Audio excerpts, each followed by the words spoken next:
దేశంలో ఏ ముఖ్యమంత్రి చేయని విధంగా రాష్ట్ర అసెంబ్లీలో బీసీల సంక్షేమానికి పెద్దపీట వేస్తూ బడ్జెట్ ప్రవేశపెట్టడంపై సిద్దిపేట జిల్లా దుబ్బాకలో సంబరాలు చేసుకున్నారు బీసీ సంఘాల నాయకులు.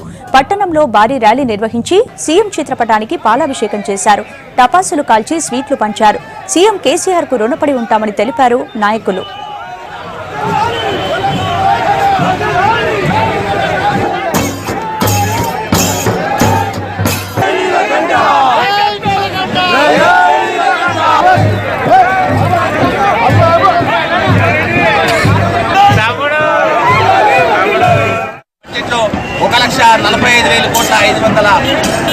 రూపాయలు ఈ రాష్ట్ర ప్రభుత్వం బడ్జెట్ ప్రవేశపెట్టి ముఖ్యంగా బడుగు బలహీన వర్గాలకు కుల వృత్తులకు గ్రామీణ ప్రాంతంలో ఉన్న గొల్లకుర్మ యాదవ చేనేత కార్మికులైన పద్మశాలి నీలకంఠ సంఘాలకు కావచ్చు, అట్లే గంగపుత్రులైన వాళ్లకు అట్లే ముద్రాజులకు వాళ్లకు చేతి నిండా పని కల్పించడం కోసం ఈరోజు రాష్ట్ర ప్రభుత్వం బడ్జెట్లో ప్రత్యేకమైన నిధులు కేటాయించి ఈ రాష్ట్రంలో ఉన్న కుల వృత్తులను కాపాడడం కోసం ఈరోజు బడ్జెట్లో పొందుపరచడం జరిగింది.